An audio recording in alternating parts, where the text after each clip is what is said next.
Let's now move on to Dr. Carol Turley for her presentation on marine environments. Carol, over to you.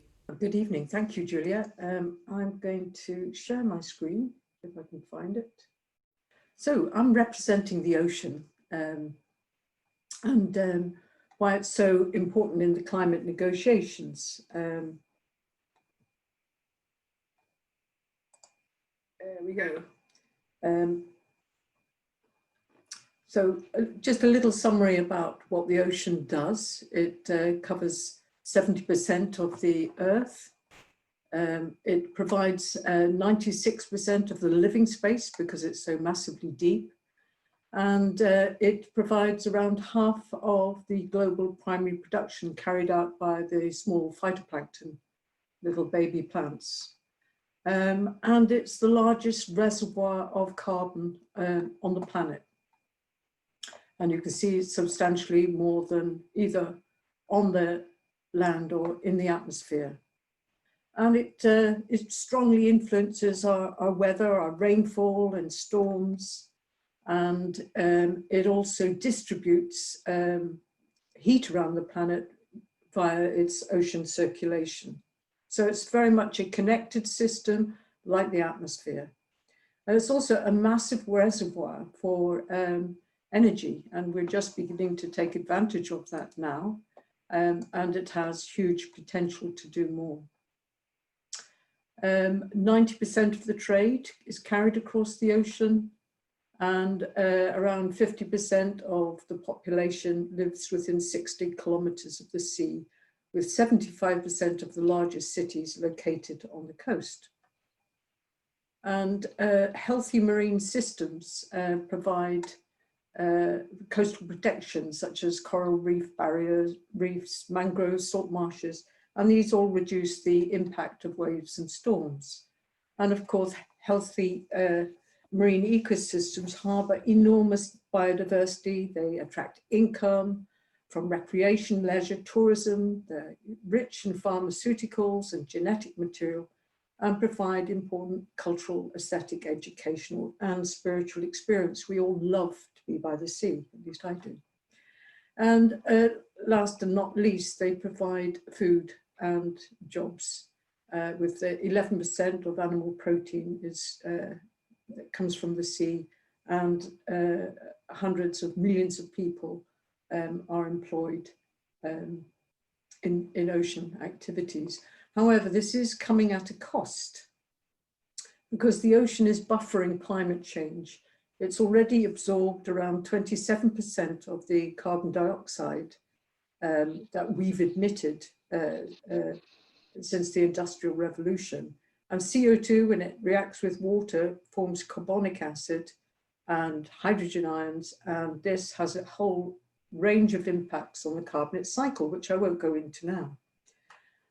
It's also absorbing, or has absorbed, around 93% of the heat, the excess heat from global warming. So instead of heating the atmosphere and the land, it's actually heating the ocean. And this itself is resulting in a loss of oxygen, what we call ocean deoxygenation. Because water expands, when it warms, it causes sea level rise, and also it affects the circulation of the ocean and the mixing of the mixed layer on top of the ocean. And this in turn has an effect on weather and extreme events, such as the strength of hurricanes.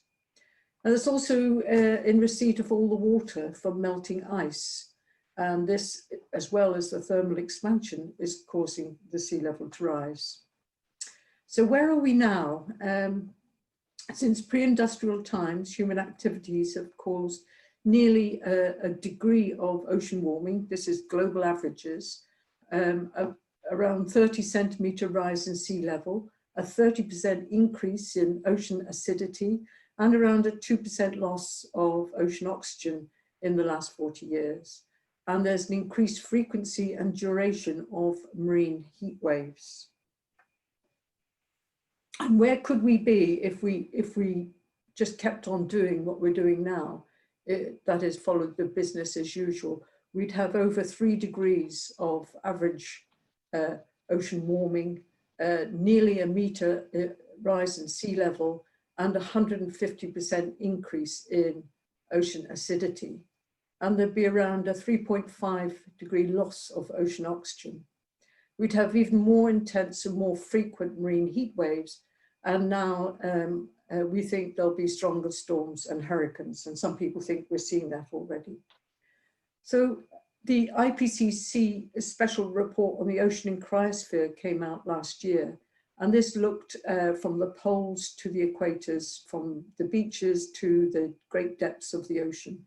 And they concluded that the impacts on marine ecosystems will be severe. And this will be from temperature rise, sea level rise, deoxygenation, storms and heat waves, and changes to nutrient supply because of the deeper stratification of the water. And the extra CO2 will cause ocean acidification. And all of these will have knock-on impacts on ocean ecosystems, their services, and human well-being. And they also, this is from the IPCC Ocean and Cryosphere report, looking at the risk to a whole range of marine ecosystems. And basically, the deeper the color, the greater the risk. So the clear is there's no discernible risk at the moment. The yellow is there is risk. The red is high risk, and the purple color is very high risk. And as you can see, we're here in this grayed area here, which is the present day, and warming of 1.5 would bring the coral reefs into very high risk of extreme impact on these amazing ecosystems. But if you look at all the other ecosystems too, and this is where we are now, our current nationally determined commitments, this is what nations have promised so far, and we're up around just over 3 degrees. And you can see all these major ecosystems will be very highly impacted or very highly impacted. And many of these are important carbon stores, centers of biodiversity, and hugely important for human life as well, be it food or jobs, livelihoods. And the report concluded that the oceans have taken the heat, the melted water, and the CO2 from climate change for decades. And the consequences for nature and humanity are sweeping and severe. And so what can the oceans do to help in terms of mitigation and adaptation? Because many of the most vulnerable peoples are those from developing nations with little ability to adapt. Well, the UK, basically Boris Johnson said that they were going to quadruple the ambitions for offshore wind farms by 2030. I think it's a quadrupling by 2030. And they're going to, if we consider how we could better use the space that these wind farms are going to be placed in. So like on land, if we were putting a wind farm on land, we'd manage the land underneath. And so we could consider managing the seabeds and the water around the sea farm far better than we are doing now. We could consider placing artificial reefs there to increase habitat and biodiversity. And we could support food production and livelihoods via coexisting with sustainable shellfish culture, for example. Tourism could increase by seagoing tours and dive centres. And of course, these could become wonderful areas for science observation and public education. And also these areas could protect the sediment that is locked away in the carbon stores. So there's one way of smart, doubling up on the efforts that we're doing. And like Pete mentioned, carbon stores are enormously important. not only just sustaining the ones we've got, but perhaps even building back some of our natural carbon stores. And in the ocean, we have blue carbon, it's called, such as seagrass, mangoes, and salt marshes in our country. As seagrass and salt marshes, these are the traditional blue carbon, and they're equivalent to about 0.1% of UK emissions. So this is the sequestration rate of carbon. So it's not a lot, but it's important. And of course, they actually lock away a lot more year on year. It builds up. But there's a research is occurring into connected blue carbon, which links the macroalgae, the big seaweeds, and the sediment systems. So the CO2 is fixed by the seaweeds and then transported out and buried in the sediments, and essentially locking away, sequestering CO2 in that way. And that's equivalent to about 1.3% of UK emissions. And if you think about the whole of the Northwest European shelf sediments, each year they take up around 70 million tons of carbon. And that's equivalent to 20% of UK emissions. And that's similar to the emissions from the UK business sector. So we've got a huge stock of carbon sitting there, and we need to have a think about that. And if we look at the carbon on our coastal and shelf seas, there's models that are recently done that estimate that around 6 to 20 billion tons of carbon are actually locked in these coastal and shelf sediments. And that's around 2 to 6 times the carbon store found on UK peatlands, which is around 3. And that's the UK's most important terrestrial carbon store. And yet we plough the seabed using bottom trawlers. And the question is, does this resuspend the carbon and put it back in the system so it's mineralized by the organisms in the seawater, or does it enhance carbon sequestration? So this is an important question for science to look at. And these are images, scar marks of the sea bottom after it's been trawled. And then we could consider seaweeds themselves. They're one of the fastest growing plants on the world. The kelp grows around 60 centimeters a day. And they're enormously important food resource, very nutritious. They can be used for making plastics, fuels, packaging, building material, fertilizer, pharmaceuticals, animal feed. And they may also reduce methane production from cattle, as recent work has shown that might be quite an effective way of reducing methane production from dairy and meat cattle. So you can see that the land and the ocean are very much connected in terms of some of the solutions as well. And also seaweed farming could have other co-benefits. They provide a habitat for fish, so that's another protein source, as well as other organisms as well. They reduce by taking up the CO2 and the ocean acidification, and they add oxygen to the water. And this could be useful for buffering the effects of acidification, for example, on coral reefs and shellfish. And you could take it a step further and consider aquaculture, multi-species aquaculture, by using seaweeds and growing seaweeds with salmon or shellfish, so that the system is more in balance. And of course, seaweed and shellfish farming, it allows some adaptive capacity for small-scale farmers as well as large-scale fishers. So it's a way that those really vulnerable people in developing worlds could actually benefit far more and have multiple incomes. And there are thoughts of seaweed offsetting using its carbon sequestration. There are people developing those ideas at the moment. And then the government also announced that they were going to remove a substantial amount of CO2. They didn't exactly develop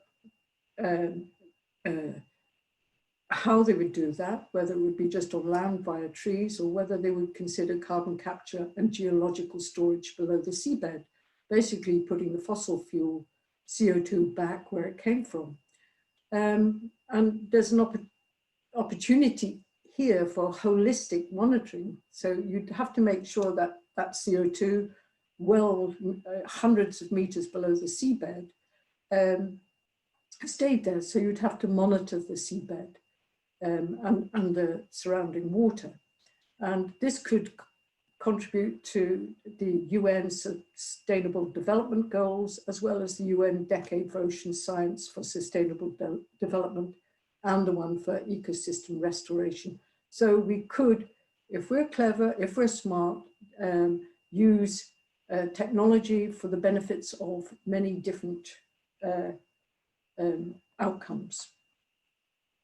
And of course, we need long-term time series as well, because we need to measure change in order to manage it. And off Plymouth is a very long time series, the longest in the UK and one of the longest in the world. And this is very helpful to see these long-term traits that we're seeing in our waters. But we also have to think of future-proofing ocean monitoring. And in Plymouth, there's an investment using innovative technology and carbon zero connected observing systems in Plymouth Sound. And this is not just the seawater, but it's the sediment and the air above the seawater.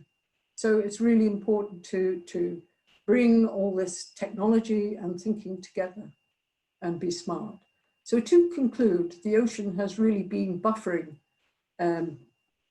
the climate on land, and it now has multiple stresses, often happening at the same time and in the same place, and they're all directly relevant, the ones I'm showing here, to CO2 emissions and the United Nations Framework Convention on Climate Change. So acidification, warming, oxygen loss, sea level rise, marine heat waves, storms, hurricanes, circulation, etc., are all have to be part of that discussion, because we depend on the ocean so much for it's our life sustaining system.